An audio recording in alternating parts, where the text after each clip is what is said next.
नमस्कार, welcome to GK Prince academy.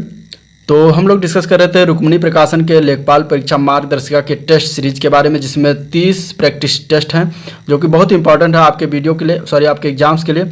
और हम लोग आज उसी का नेक्स्ट टॉपिक जो है नेक्स्ट टेस्ट सीरीज डिस्कस करेंगे, जो कि टेस्ट नंबर 18 है। इसके पहले 17 टेस्ट सीरीज हो चुका है, तो आप लोग चैनल पर जाकर उसको भी देख सकते हैं, बहुत इंपॉर्टेंट है। ठीक है, तो ग्रामीण विकास के 25 क्वेश्चन इसमें सॉल्व करेंगे और उससे संबंधित जो भी पॉइंट बनेंगे उनको भी देखा जाएगा। ठीक है, तो चलिए वीडियो को स्टार्ट करते हैं। और स्टार्ट करने से पहले अगर आप लोग चैनल पर नए हैं तो चैनल को सब्सक्राइब करें, साथ में अपने दोस्तों में ज़्यादा से ज़्यादा शेयर करें। ठीक है, तो ग्रामीण विकास, रूरल डेवलपमेंट।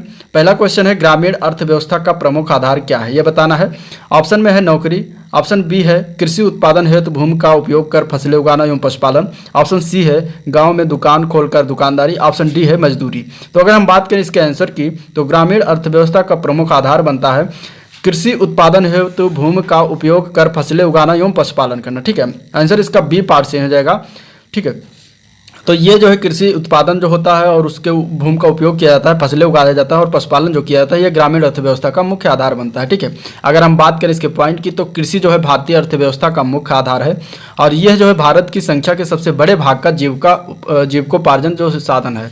ठीक है, 2011 की जनगणना के अनुसार अगर हम बात करें तो भारत की लगभग 68% आबादी ग्रामों में रहती है। ठीक है, ग्रामों में निवास करती है 68% आबादी। राष्ट्रीय रोजगार में कृषि का योगदान जो है लगभग 48% है, कुछ डाटा है जो कि आपको जानना जरूरी है। और इसके बाद अगर हम बात करें 2020-21 की, तो जीडीपी में कृषि क्षेत्र का योगदान जो है 19.9% रहा है। ठीक है, अनुमानित किया गया है। तो ये आपको 2020-21 वाला डाटा याद रखना है। अगला क्वेश्चन देखते हैं। अगला प्रश्न है, निम्नलिखित में से कौन सा सही सुमेलन नहीं है, यह बताना है। तो अगर सही सुमेलित नहीं, तो अगर हम ऑप्शन की बात करें तो ऑप्शन ये है बिरजू महाराज कथक, आल्हा महोबा, अमजद अली खां सरोद और बिरहा कन्नौज। इसमें से बताना है कि कौन सा कथन गलत है या सही सुमेलित नहीं है। तो अगर हम ऑप्शन डी की बात करें बिरहा कन्नौज, तो ये ऑप्शन गलत हो जाएगा और यही आंसर हमारा सही हो जाएगा। ठीक है, बिरहा की बात करें तो बिरहा जो है लोक गायन की एक विद्या है जो पूर्वी उत्तर प्रदेश तथा पश्चिमी बिहार के भोजपुरी भाषा क्षेत्र में प्रचलित है। बिरहा जो है अहीरों का लोकप्रिय हृदय गीत रहा है और ये विद्या भारत के बाहर मॉरिशस, मेडागास्कर आदि जगहों पर भी लोकप्रिय हो रही है। तो आंसर इसका डी पार्ट से हो जाएगा। अगला प्रश्न देखते हैं।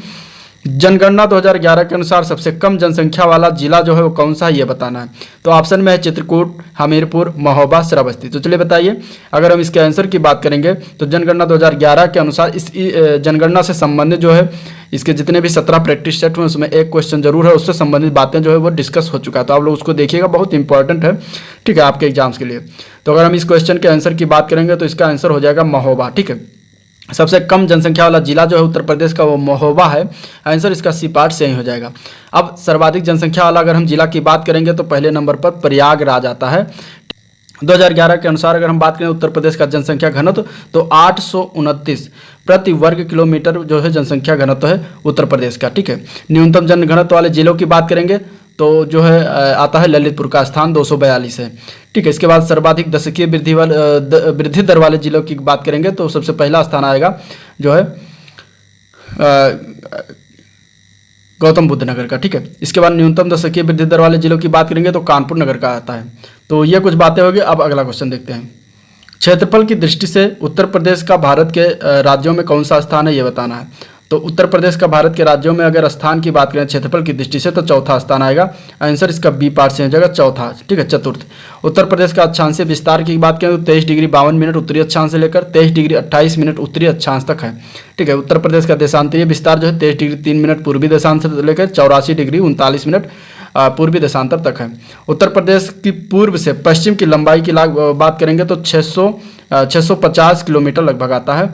और इसके बाद उत्तर प्रदेश के उत्तर से दक्षिण की लंबाई की बात करें 240 किलोमीटर जो है आता है। ठीक है, भारत में क्षेत्रफल में सबसे बड़ा अगर राज्य बात करेंगे तो राजस्थान का नंबर आएगा पहले स्थान पर। ठीक है, राजस्थान का नंबर आता है। ठीक है, भारत में सबसे अधिक आबादी वाले राज्य की बात करेंगे तो उत्तर प्रदेश पहले स्थान पर है। तो ये कुछ बातें हो गई। अब अगला क्वेश्चन देखते हैं। अगला प्रश्न है, किस जनजाति के लोग जो है कत्थे का व्यापार करते थे, ये बताना है। तो अगर हम बात करें कत्थे का व्यापार कौन सी जनजाति किया करते थे, ऑप्शन की बात करेंगे तो खरवार, थारू, बुक्सा या सहरिया। इनमें से कौन सा ऑप्शन सही है? तो जो है कत्थे का व्यापार करने वाली जनजाति का नाम है खरवार। ठीक है, आंसर इसका ए पार्ट से हो जाएगा, खरवार। अब खरवार जनजाति जो है उत्तर प्रदेश, बिहार, झारखंड और छत्तीसगढ़ में पाई जाती हैं। ये जनजाति जो है स्वयं को सूर्यवंशी क्षत्रिय मानती हैं। खरवार जनजाति जो है उत्तर प्रदेश के देवरिया, बलिया, गाजीपुर, वाराणसी और सोनभद्र में पाए जाते हैं। ठीक है, अगला क्वेश्चन है निम्नलिखित में से किस जनपद में जो है कालिंजर किला स्थित है, ये बताना है। ऑप्शन है झांसी, बांदा, चित्रकूट या फिर जालौन। अब इसमें से कौन सा आंसर सही है जहां पे कालिंजर किला स्थित है? तो अगर हम आंसर की बात करेंगे तो बांदा जिला। ठीक है, आंसर इसका बी पार्ट से हो जाएगा, बांदा जिला। बांदा जिला में जो है कालिंजर किला स्थित है और ये बुंदेलखंड क्षेत्र में विंध्य पर्वत पर कालिंजर दुर्ग जो है वो विश्व धरोहर की खजुराहो से जो है 97.7 किलोमीटर दूर स्थित है। इस दुर्ग को जो है भारत का सबसे विशाल अपराजेय दुर्ग में गिना जाता है। ठीक है, और यह जो 10वीं शताब्दी में चंदेल शासकों द्वारा इसको निर्मित किया गया था, चंदेल शासकों द्वारा निर्मित किया गया था। ठीक है, और यह जो दुर्ग है यह ग्रेनाइट पत्थर से निर्मित है। प्राचीन काल में यह दुर्ग जो है जेजाक मुक्ति के नाम से साम्राज्य के अधीन था। ठीक है, तो इस तरीके से इसका आंसर जो हो जाएगा वो बी पार्ट हो जाएगा, बांदा। अब अगला क्वेश्चन हम देखते हैं। अगला क्वेश्चन है निम्नलिखित में से कौन सा सही सुमेलित नहीं है, बताना। जोश मलिहाबाद, फिराक इलाहाबाद, जिगर मुरादाबाद, चक्रबस्त लखनऊ। इसमें से बताना है कौन सा सही सुमेलन नहीं है। तो अगर हम आंसर की बात करेंगे तो इसमें जो फिराक इलाहाबाद है ये सही सुमेलित नहीं है। ठीक है, आंसर इसका बी पार्ट से हो जाएगा।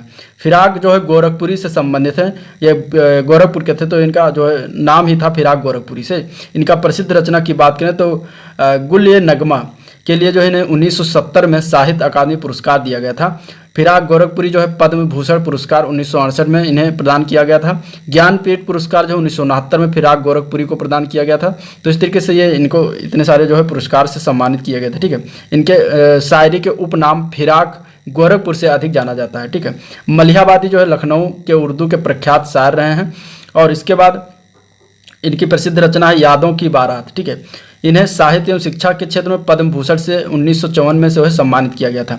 जिगर मुरादाबादी को जो है अली सिकंदर के नाम से भी जाना जाता है। प्रसिद्ध उर्दू कवि और उर्दू गजल से संबंधित रहे हैं। इनकी प्रसिद्ध कविता की बात करेंगे तो आतिश ये गुल 1958 में साहित्य अकादमी पुरस्कार से इन्हें नवाजा गया था। तो इस तरीके से आंसर इसका बी पार्ट सही हो जाएगा, फिराक इलाहाबाद। अगला क्वेश्चन है हिंदुस्तान रिपब्लिक संगठन की स्थापना की गई थी, कहाँ पर की गई थी? कानपुर, दिल्ली, लखनऊ, इलाहाबाद। तो देखिए अगर हम हिंदुस्तान रिपब्लिकन संगठन की स्थापना की बात करें तो ये कानपुर में स्थापना किया गया था। आंसर इसका ए पार्ट से हो जाएगा, कानपुर। ठीक है, अब इसके बारे में कुछ बातें जान लेते हैं। तो ये संगठन जो था इसकी स्थापना 1924 में किया गया था। 1924 में जो है राम प्रसाद बिस्मिल, योगेश चंद्र चटर्जी, चंद्रशेखर आजाद, सचिंद्र नाथ सन्याल आदि लोगों ने मिलकर इस संगठन की स्थापना किया था। इसके बाद अगर हम बात करें तो 8 से 9 सितंबर 1928 को जो है दिल्ली के फिरोज शाह कोटला मैदान में एक गुप्त बैठक हुआ था, जिसमें इस संगठन का नया नाम दिया गया हिंदुस्तान सोशलिस्ट रिपब्लिकन एसोसिएशन। ठीक है, काकोरी कांड के बाद जो है इस दल के 4 क्रांतिकारी जो कि थे राजेंद्र लाहिड़ी, अशफाक उल्ला खां, राम प्रसाद बिस्मिल, रोशन सिंह को फांसी दे दी गई। 3 क्रांतिकारी सुखदेव, राजगुरु व भगत सिंह पर लाहौर षड्यंत्र एवं असेंबली बम कांड का मुकदमा चलाया गया और इन तीनों क्रांतिकारियों को 23 मार्च 1931 को, ठीक है, 1931 को जो है इन्हें फांसी दे दी गई थी। तो इस तरीके से इसका आंसर जो है कानपुर से हो जाएगा। अगला क्वेश्चन देखते हैं। उत्तर प्रदेश सरकार की आय का सबसे बड़ा भाग कौन सा है, या किस भाग से जो है प्राप्त होता है उत्तर प्रदेश सरकार को आय? तो अगर हम उत्तर प्रदेश सरकार की बात करेंगे तो इसको जो है व्यापार कर से जो है प्राप्त होता है सबसे बड़ा आय। और राज्य सरकार से आय का सबसे मुख्य स्रोत की बात करेंगे तो बिक्री कर है। ठीक है, बिक्री कर। इसके बाद अगर हम बात करें तो भारत सरकार की आय का मुख्य स्रोत कौन सा है, तो वो निगम कर है। तो दोनों में आपको डिफरेंस जानना है, निगम कर और बिक्री कर। ठीक है, बिक्री कर जो राज्य सरकार का होता है, निगम और भारत सरकार जो है मुख्य स्रोत आय का निगम कर है। निगम कर को जो है कंपनी कर भी कहा जाता है। आय कर जो है केंद्र सरकार द्वारा लगाया और वसूल किया जाता है और केंद्र और राज्यों के बीच जो है बंटवारा होता है। तो इस तरीके से इसका आंसर बी पार्ट से हो जाएगा। अगला प्रश्न देखते हैं। वर्तमान में उत्तर प्रदेश मंडल और जनपदों की कितनी संख्या ये बताना है। तो अगर हम वर्तमान में बात करेंगे तो मंडलों की संख्या 18 है और जनपदों की संख्या टोटल 75 है उत्तर प्रदेश में। तो आंसर इसका सी पार्ट से हो जाएगा। ठीक है, चलिए नेक्स्ट क्वेश्चन देखते हैं। एक सर्वेक्षण रेखा और उत्तरी दिशा में के बीच जो है छोटा क्षैतिज कोण कहलाता है, क्या कहलाता है ये बताना है। तो अगर हम इसके आंसर की बात करें तो उसको कहते हैं अजीमुथ। अजीमुथ जो होता है वो एक सर्वेक्षण रेखा और उत्तरी दिशा के बीच का छोटा क्षैतिज कोण होता है। और इसको अगर हम विस्तार से बात करते हैं तो किसी स्थान पर चुंबकीय यामोत्तर व भौगोलिक यामोत्तर के बीच के कोण को जो है द्विपाद कोण कहा जाता है। ठीक है, इसमें जो द्विपाद कोण को दिया गया है। इसके बाद अगर हम नमन कोण की बात करेंगे तो किसी स्थान पर पृथ्वी का संपूर्ण चुंबकीय क्षेत्र क्षैतिज तल के साथ जितना कोण बनाता है उस स्थान को जो है नमन कोण कहते हैं। ठीक है, इसके बाद अगर हम बात करें तो पृथ्वी के भौगोलिक ध्रुवों पर जो है नमन कोण का मान 90 डिग्री होता है, और अगर हम बात करें विषुवत रेखा पर तो 0 डिग्री होता है नमन कोण का मान। तो इस तरीके से ये भी आपको याद रखना, पूछा जा सकता है एग्जाम में। ठीक है, नेक्स्ट क्वेश्चन देखते हैं। अगला प्रश्न है, मिट्टी का कटाव सर्वाधिक किस प्रकार की मिट्टी में होता है ये बताना है। ऑप्शन में है बलुई मिट्टी, सिल्ट मिट्टी, मटियार मिट्टी या फिर उपयुक्त सभी में।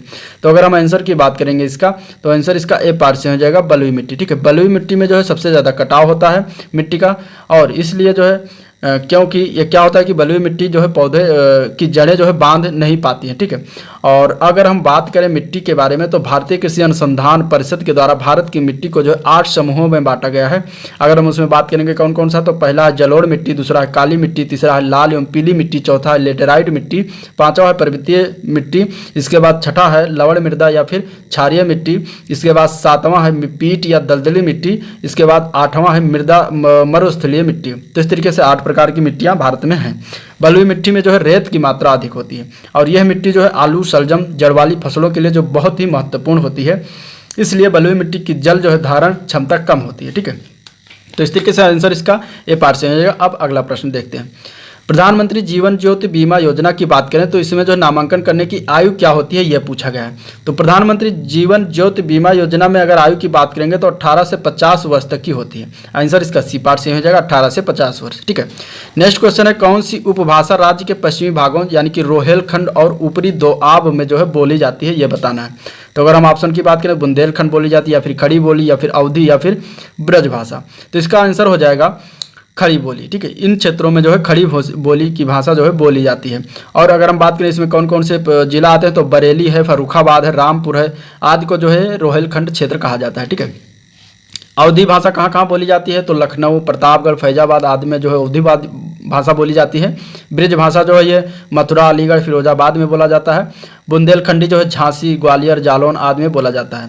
तो इस तरीके से ये कुछ मेन भाषाएं हो गई जो आपको जानना जरूरी है। अगला प्रश्न देखते हैं।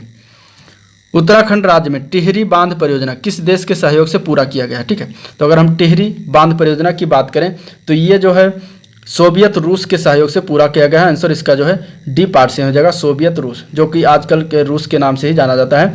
टिहरी बांध जो है इसकी ऊंचाई 260 मीटर है। ठीक है, और ये फीट में बात करेंगे तो ये आपका आ जाएगा 855 फीट इसकी ऊंचाई है। और टिहरी बांध की क्षमता कितना है, तो 2400 मेगावाट इसकी क्षमता है, मेगावाट इसकी क्षमता है। ठीक है, और इसके बाद अगर हम बात करें तो ये टिहरी बांध परियोजना जो है केंद्र सरकार ने 75% व राज्य सरकार ने 25% का इस पर धन व्यय किया हुआ है। ठीक है, टिहरी बांध जो है ये भागीरथी नदी पर स्थित है, बनाई गई है, निर्मित है। ठीक है, और ये किस जिले में है, उत्तराखंड राज्य के, तो ये टिहरी जिला है, वहीं पर इसकी नाम टिहरी जिले के नाम पर इसका टिहरी बांध नाम पड़ा। ठीक है, तो आंसर इसका इस तरीके से कौन सा हो जाएगा, डी पार्ट से हो जाएगा सोवियत रूस। अगला क्वेश्चन देखते हैं। वर्ष 2011 की जनगणना के आधार पर उत्तर प्रदेश की राज्य की जनसंख्या घनत्व क्या है। ठीक है, इसको मैंने बहुत बार बताया है, 829 प्रति वर्ग किलोमीटर। ठीक है, आंसर इसका सी पार्ट से हो जाएगा। नेक्स्ट क्वेश्चन देखते हैं। उत्तर प्रदेश के किस शहर को जो है सुहाग नगरी कहा जाता है, और यह शहर कांच की चूड़ियां बनाने के लिए भी प्रसिद्ध है। तो अगर हम बात करें इसके बारे में तो इसका आंसर हो जाएगा फिरोजाबाद। फिरोजाबाद की चूड़ियां विश्व प्रसिद्ध हैं। आंसर इसका ए पार्ट से हो जाएगा। ठीक है, इसको सुहाग नगरी या फिर चूड़ी नगरी भी कहा जाता है। ठीक है, और फिरोजाबाद अगर जिले का मुख्यालय की बात करें तो फिरोजाबाद ही है। फिरोजाबाद से जो है राष्ट्रीय राजमार्ग 19 गुजरता है। फिरोजाबाद का पुराना नाम क्या था, चंदवार। चंदवार जो था वह फिरोजाबाद का पुराना नाम था। ठीक है, अगला प्रश्न देखते हैं। अगला क्वेश्चन है, निम्नांकित नहर और राज्य से संबंधित गलत जोड़ा बताना, कौन से इनमें से गलत है। ऑप्शन ए है एडन नहर पश्चिम बंगाल, बी है पूर्वी सोन नहर बिहार, शारदा नहर मध्य प्रदेश, या फिर आगरा नहर जो है उत्तर प्रदेश। इनमें से कौन सा गलत है। तो गलत ऑप्शन की बात अगर हम करेंगे तो आंसर इसका हो जाएगा सी पार्ट, शारदा नहर जो है वो मध्य प्रदेश, ये ऑप्शन गलत है। ठीक है, शारदा नहर मध्य प्रदेश में नहीं है। ठीक है, आंसर इसका सी पार्ट से हो जाएगा। शारदा नहर कहाँ पर है, तो ये शारदा नहर उत्तर प्रदेश में है। ठीक है, उत्तर प्रदेश में। और शारदा नहर की बात करें तो सर्वाधिक उत्तर प्रदेश की सर्वाधिक लंबी नहर है। इसकी कुल लंबाई जो है 12,368 किलोमीटर है। ठीक है, 12,368 किलोमीटर है। इसके बाद अगर हम बात करें तो उत्तर प्रदेश और नेपाल सीमा के समीप शारदा नदी के किनारे जो है बनबसा नामक स्थान से निकाली गई है। इसका निर्माण कार्य जो है 1920 में प्रारंभ हुआ था और 1928 में जो जाके ये संपूर्ण रूप से बन गया था। ठीक है, इस नहर से किस किस जिले की सिंचाई होती है या लाभ होता है, तो अगर हम जिलों की बात करेंगे तो पीलीभीत, बरेली, शाहजहांपुर, लखीमपुर खीरी, हरदोई, सीतापुर, बाराबंकी, लखनऊ, उन्नाव, रायबरेली, सुल्तानपुर, प्रतापगढ़, जौनपुर, इलाहाबाद आज जिलों में लगभग 8 लाख हेक्टेयर भूमि की सिंचाई होती है इस नहर से। तो लंबी नहर मानी गई उत्तर प्रदेश की। अगला प्रश्न देखते हैं। अगला क्वेश्चन है नागार्जुन सागर बांध जो है कहाँ पर स्थित है ये बताना है। तो नागार्जुन सागर बांध की करेंगे तो ये जो है अगर हम बात करें कहाँ पर स्थित है तो ये तेलंगाना में स्थित है। ठीक है, आंसर इसका जो है बी पार्ट से हो जाएगा, तेलंगाना प्रदेश। और किस नदी पर है तो नागार्जुन सागर बांध जो है तेलंगाना में स्थित नदी घाटी परियोजना है। और इसका नामकरण की बात करेंगे तो बौद्ध विद्वान थे नागार्जुन, उन्हीं के नाम पर यह रखा गया है। 10 दिसंबर 1955 को जो है इस बांध की नींव जवाहरलाल नेहरू ने रखा था और यह बांध जो है कृष्णा नदी पर है। ठीक है, कृष्णा नदी पर। आंसर इसका जो है बी पार्ट से हो जाएगा, तेलंगाना। अगला क्वेश्चन देखते हैं। योजना आयोग ने निम्नलिखित में से किसे विकासात्मक आयोजन की आधारभूत इकाई माना था।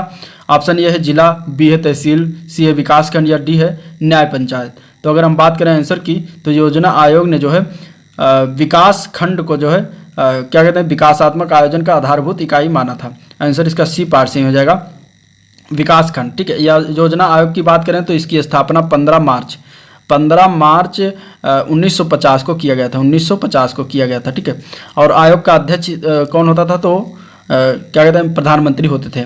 ठीक है, 13 अगस्त 2014 को जो है योजना आयोग को समाप्त करके इसकी जगह पे नीति आयोग लाया गया, जो कि 1 जनवरी 2015 से ये लागू हो गया। ठीक है, इसके बाद नीति आयोग की बात करें तो ये भारत सरकार की एक थिंक टैंक है।